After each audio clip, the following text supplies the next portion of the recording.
Movie की शुरुआत होती है फिलीपीन ट्रेंच में, जहाँ पर हम गहरे समंदर में एक डैमेज न्यूक्लियर सबमरीन को देखते हैं और यहाँ पर फंसे क्रू मेंबर को रेस्क्यू कराने के लिए टायलर अपने दो दोस्तों डीएंजेलो और मार्क के साथ आया हुआ होता है। जब टायलर और उसके दोस्त रेस्क्यू कर रहे होते हैं तभी उस सबमरीन से कोई बहुत बड़ी चीज टकराती है और टायलर को बताया जाता है कि बाहर बहुत कुछ ताकतवर है। तभी टायलर देखता है कि कोई ताकतवर चीज उस सबमरीन को बाहर से तोड़ने की कोशिश कर रही है। टायलर समझ जाता है कि ये खतरा बहुत बड़ा है, इसलिए वो अपने सभी क्रू मेंबर को रेस्क्यू कर अपने शिप में ले जाता है। लेकिन तभी उसके दो दोस्त उस सबमरीन में फंस जाते हैं। ये दोनों टायलर को हेल्प के लिए बुलाते हैं, पर टायलर समझ जाता है कि वो अपने दोस्तों की मदद करने जाएगा तो ये सभी लोग मारे जाएंगे और कोई भी नहीं बचेगा। इसलिए टायलर अपने दोनों दोस्तों को वहाँ छोड़ के चला जाता है। इसके बाद वो न्यूक्लियर सबमरीन ब्लास्ट हो जाती है। अब सीन शिफ्ट होके 5 साल बाद का दिखाया जाता है। यहाँ हमें समंदर के बीच एक रिसर्च लैब दिखाई जाती है। यहाँ हम मॉरिस को देखते हैं जो एक बिलियनियर होता है, जो अपने दोस्त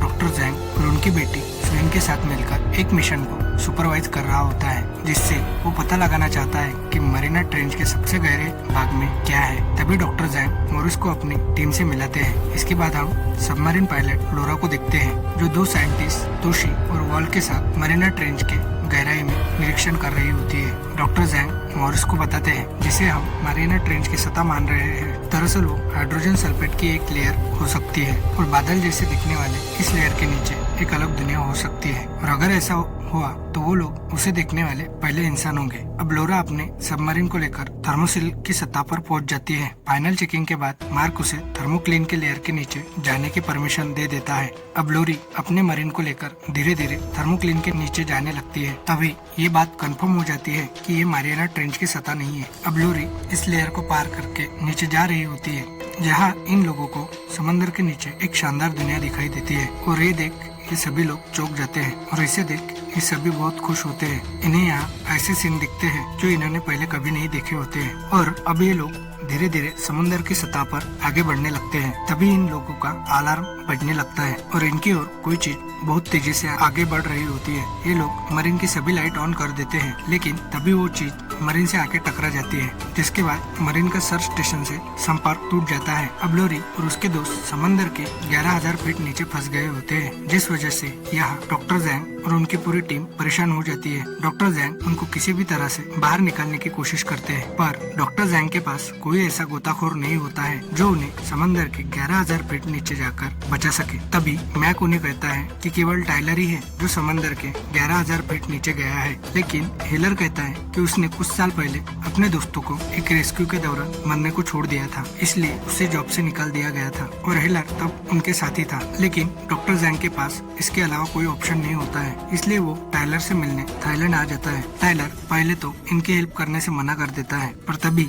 मैक उसे एक रिकॉर्डिंग सुनाता है जिसमें लोरा की आवाज होती है और हमें पता चलता है कि लोरा टायलर की एक्स वाइफ है और अब इनका डिवोर्स हो गया है। टायलर उन्हें लोरा को बचाने के लिए हाँ कर देता है और इनके साथ चला जाता है। इधर लोरा और उसके दोस्त अपनी क्रैश हुई सबमरीन की लाइट ऑन करते हैं, तभी वो चीज फिर से उन पर हमला कर देती है। अब इधर शोइन इनको बचाने के लिए ग्लाइडर लेकर निकल जाती है। इधर डॉक्टर जैंग और टायलर सर्च स्टेशन पर आते हैं और तभी उनको पता चलता है कि शोइन शिप लेकर उनके दोस्तों को बचाने के लिए निकल गई है। अब टायलर को रेस्क्यू के लिए एक सबमरीन दी जाती है। यहाँ पर टायलर शोइन की बेटी से मिलता है और टायलर उसे सबमरीन से बाहर जाने के लिए कहता है। तभी वो उसकी मामा को बचाकर लाने के लिए कहता है। इसके बाद अब टायलर अपने सबमरीन को पानी में बहुत तेजी से नीचे लेके जाता है। इधर मैक स्वेन को वापस बुलाता है और कहता है कि हम टायलर को नीचे भेज रहे हैं, तुम ऊपर आ जाओ, लेकिन स्वेन नहीं मानती और थर्मोक्लीन के लेयर को पार कर नीचे पहुंच जाती है। अब स्वेन लोरा की सबमरीन के पास पहुंच जाती है और उसके सबमरीन को अटैच करके उसे निकालने वाली होती है। तभी ग्लैडिएटर से कोई चीज टकरा जाती है और स्वेन को वहाँ कुछ भी नहीं दिखता है,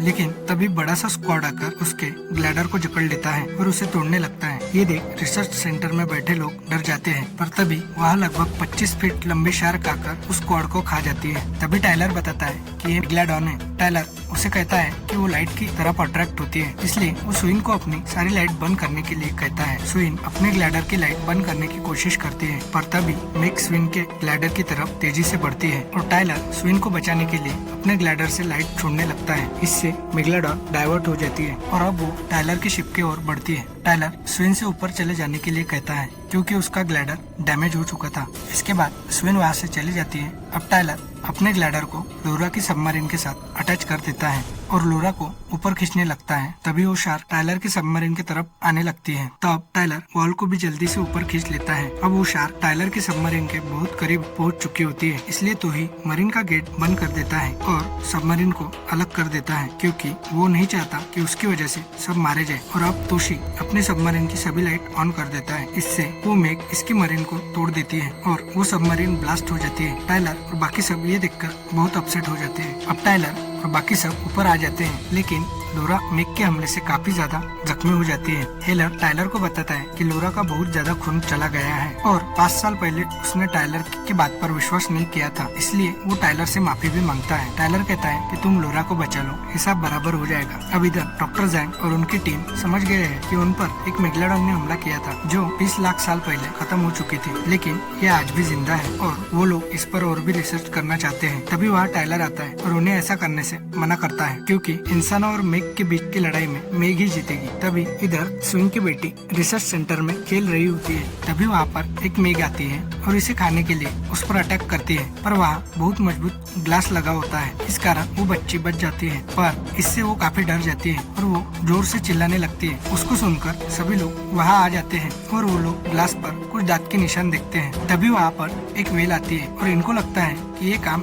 एक वेल ने किया है। पर तभी वहाँ पर एक बहुत बड़ी मेग आती है और उस वेल को मार डालती है और उसे मारने के बाद वो वहाँ से चली जाती है। अब ये लोग समझ जाते हैं कि मेग अब थर्मोक्लाइन की लेयर को पार कर ऊपर आ गई है। टाइलर समझ जाता है कि खतरा बहुत बढ़ गया है और वो अंडरग्राउंड वाटर की सभी लाइट को बंद करने के लिए कहता है। तभी इनको कुछ मिल पर 3 बोट पर हमला होने का मैसेज मिलता है और टाइलर समझ जाता है कि ये काम मेग ने ही किया है। जब ये लोग अपनी शिप को यहाँ लेकर पहुँचते हैं, तब तक मेग ने सब कुछ तबाह कर दिया होता है। इसके बाद अब डॉक्टर जैंग मेग के मुंह में एट्रोपिन नाम का जहर इंजेक्ट करने की बात करते हैं और उसे मारने की तैयारी करते हैं। और इसके लिए ये लोग मेग के ऊपर एक ट्रैकर लगाने की बात कहते हैं, जिससे मेग को ट्रैक किया जा सके। इसलिए अब ट्रैकर को मेग के ऊपर लगाने के लिए टाइलर हाँ कर देता है। बाद में टाइलर पानी में तैरकर मेग के ऊपर ट्रैकर लगाने के लिए जाता है। अब टाइलर ट्रैकर रिपील की मदद से मेग पर निशाना लगाता है और अब ये लोग टाइलर से बंधी रस्सी को खींचने लगते हैं और इससे पानी में हलचल होती है और इसकी वजह से मेग टाइलर के पीछे आती है और अब मेग टाइलर की तरफ बढ़ने लगती है। और तभी ये लोग सही समय पर टाइलर को रेस्क्यू कर लेते हैं और टाइलर की जान बच जाती है। अब मेग को मारने के लिए उस जहर को मेग के अंदर इंजेक्ट करना होता है। इसके लिए स्विन को पॉलीकार्बोनेट की एक मजबूत ग्लास में पानी के अंदर मेग के पास भेजा जाता है। वो शार्क केज बहुत मजबूत होता है। बाद में ये लोग मेग को अट्रैक्ट करने के लिए पानी में मीट के टुकड़े डालते हैं। इस वजह से मेग स्विन की तरफ आने लगती है और अब मेग स्विन के पास आने के बाद उसकी केज को अपने मुंह से दबाने लगती है। तभी स्विन को मौका मिलते ही स्विन उस जहर को मेग के मुंह में मार देती है, लेकिन मेग अब स्विन की केज को निगलने लगती है। ये देखकर टाइलर स्विम सूट पहनकर स्विन को बचाने के लिए पानी में कूद जाता है। इधर स्विन का हेलमेट टूट जाने की वजह से उसकी ऑक्सीजन लेवल कम होने लगती है और वो बेहोश हो जाती है। और तभी टाइलर केज का दरवाजा तोड़कर स्विन को बचा लेता है और अब उसे लेकर शिप की तरफ जाने लगता है। और तभी मेग उन पर हमला करने के लिए आती है और इन पर अटैक करने ही वाली होती है। और तभी मेग की बॉडी में टूटे क्रेन की केबल फंस जाती है और वो आगे नहीं बढ़ पाती और टाइलर और स्विन की जान बच जाती है। अब जहर का भी असर शुरू होने लगता है और उस जहर की वजह से मेग वहीं पर मर जाती है। अब अगले सीन में हमें देखने को मिलता है टाइलर स्विन को शिप में ले आता है। कुछ समय बाद स्विन को होश आता है। अब ये लोग उस मरी हुई मेग को अपने साथ ले जाने के लिए शिप पर उसे टो कर देते हैं। इधर वॉल उसके साथ सेल्फी लेने के लिए कहता है और वो सेल्फी ले रहा होता है। तभी वॉल अचानक से पानी में गिर जाता है और ये सभी लोग उसके मजे ले रहे होते हैं। और तभी अचानक पानी के अंदर से एक बहुत बड़ी दूसरी मेग निकलती है और वॉल के साथ इस मरी हुई मेग को भी खा जाती है। ये देखकर ये सभी लोग डर जाते हैं। इस दूसरी मेग की वजह से अब इनकी शिप पूरी तरह तहस नहस हो जाती है और ये मेग उस मरी हुई मेग से काफी बड़ी होती है। जब ये दूसरी मेग वहाँ से चली जाती है, तब ये सभी लोग अपने पलटे शिप के ऊपर आने की कोशिश करते हैं, लेकिन हेलर और जैक अभी भी पानी में होते हैं। तभी ये देखते हैं कि मेग इनकी तरफ आ रही होती है, जो इन दोनों की तरफ आगे बढ़ रही होती है। लेकिन तभी हेलर जैक की जान बचाने के लिए अपने तरफ पानी में हलचल तैयार करता है। इस वजह से मेग अब हेलर की तरफ बढ़ने लगती है और हेलर को आकर खा जाती है और वहाँ से चली जाती है। बाद में ये लोग 2 रेस्क्यू बोट को लेकर वहाँ से निकल जाते हैं, लेकिन मेग अभी भी इनके पीछे होती है। तभी मॉरिस मदद के लिए एक हेलीकॉप्टर बुलाता है। अब ये लोग हेलीकॉप्टर से मेग पर राइफल से हमला करते हैं। इससे मेग अब वहाँ से चली जाती है, लेकिन मेग के उस हमले में स्विन के फादर गंभीर जख्मी हुए होते हैं, जो इसकी वजह से मर जाते हैं, जिस वजह से स्विन बहुत रोने लगती है। टाइलर उसे शांत करता है और अब ये लोग रिसर्च सेंटर में पहुंच जाते हैं। बाद में मॉरिस इन्हें बताता है कि उसने चाइना की गवर्नमेंट को इसके बारे में जानकारी दे दी है और वो लोग चाइनीज सोल्जर को मेग को मारने के लिए भेज रहे हैं और हमारा मिशन यहाँ पर खत्म हो जाता है। और मॉरिस बताता है कि वो मैनोवर रिसर्च सेंटर को बंद कर रहा है जब तक कि मेग मर न जाए। इसके बाद मॉरिस अपने हेलीकॉप्टर में बैठ वहाँ से चला जाता है। बाद में हमें पता चलता है कि मॉरिस ने चाइना की गवर्नमेंट को कुछ नहीं बताया होता है और वो खुद मेग को मारने के लिए अपने कुछ दोस्तों के साथ निकल जाता है। इसके बाद हम देखते हैं कि मॉरिस के आदमी हेलीकॉप्टर से बम गिराकर एक बड़ी मछली को मेग समझकर मार देते हैं। मॉरिस को लगता है कि मेग मर चुकी है। इसको कंफर्म करने के लिए वो शिप को उसके पास लेकर जाता है, पर वहाँ जाने पर इन लोगों को पता चलता है कि उन्होंने एक व्हेल को मार दिया है और मॉरिस समझ जाता है कि मेग ठीक उनके नीचे है। इसके बाद मॉरिस बोट को वहाँ से तुरंत निकालने को कहता है और उसके साथी बोट को वहाँ से ले जाने के लिए लगते हैं, पर तभी मॉरिस पानी में गिर जाता है और वो अपने साथी को रुकने के लिए कहता है, पर वो लोग वहाँ नहीं रुकते। इसके बाद मेग मॉरिस की तरफ बढ़ने लगती है। मॉरिस अपनी जान बचाने के लिए उस मरी व्हेल के पास छुप जाता है, लेकिन तभी वहाँ मेग आती है और मॉरिस को खा लेती है। इसके अगले सीन में हम देखते हैं कि टाइलर और बाकी लोगों को पता चल जाता है कि मॉरिस ने उनसे झूठ बोला था और उसने चाइनीज गवर्नमेंट को इन्फॉर्म नहीं किया होता है। टाइलर कहता है उन लोगों को ही अब मेग को मारना होगा। टाइलर जैक से मेग की लोकेशन को ट्रैक करने के लिए कहता है। इसके बाद ये लोग एक बड़ी शिप लेकर मेग को मारने के लिए निकल जाते हैं। मेग की लास्ट लोकेशन से टाइलर को पता चलता है कि मेग सानिया बीच की तरफ जा रही होती है। अब हमें सानिया बीच दिखाया जाता है, जहाँ बहुत से लोग पानी में एंजॉय कर रहे होते हैं, लेकिन तभी वहाँ पर मेग आती है और इन सारे लोगों पर हमला कर देती है। लेकिन अब टाइलर और उसके दोस्त यहाँ पहुँच जाते हैं। ये लोग मेग को डाइवर्ट करने के लिए पानी में व्हेल की साउंड छोड़ते हैं। इससे मेग को लगता है कि वहाँ कोई व्हेल है और मेग उस आवाज के पीछे जाने लगती है। इधर टाइलर और स्विन अपने अपने ग्लाइडर में तैयार रहते हैं। इनके ग्लाइडर में रॉकेट लॉन्चर भी लगे हुए होते हैं, जिसकी मदद से ये लोग मेग पर अटैक कर उसे मार सके। जब मेग यहाँ आती है तब वो टाइलर के ग्लाइडर का पीछा करती है और अब मेग टाइलर के ग्लाइडर पर हमला कर देती है, जिससे टाइलर के ग्लाइडर में लगे रॉकेट लॉन्चर का बटन काम नहीं करता है। टाइलर मेग को अपने पीछे सबसे दूर लेके जाता है और इसके बाद टाइलर मेग के सामने आता है और अपने ग्लाइडर को उसके नीचे से लेके जाता है। तभी ग्लाइडर में लगे नुकीले भाग से उसके पेट को चीरता हुआ टाइलर निकल जाता है। इससे मेग काफी जख्मी हो जाती है और गुस्से में टाइलर का ग्लाइडर तोड़ने की कोशिश करती है, लेकिन टाइलर सही समय पर ग्लाइडर से बाहर निकल जाता है। लेकिन मेग अभी भी टाइलर का पीछा करती है। तभी टाइलर एक लोहे की रॉड मेग की आँख में घुसा देता है और इस वजह से मेग मर जाती है। अब यहाँ पर बहुत सारे शार्क मेग को खाने के लिए आ जाती है और मेग की बॉडी को वो सभी शार्क खाना शुरू कर देती है और फाइनली मेग मर जाती है। तभी स्विन अपने ग्लाइडर से वहाँ आती है और टाइलर को बचा लेती है। इसके बाद ये लोग एक शिप में बैठकर बचने की खुशी में जश्न मनाते हुए दिखते हैं और यहाँ पर ही ये मूवी खत्म हो जाती है। आपको ये मूवी कैसी लगी ये कमेंट में जरूर बताएं और भी ऐसी मूवी देखने के लिए चैनल को जरूर सब्सक्राइब करें। Thanks for watching.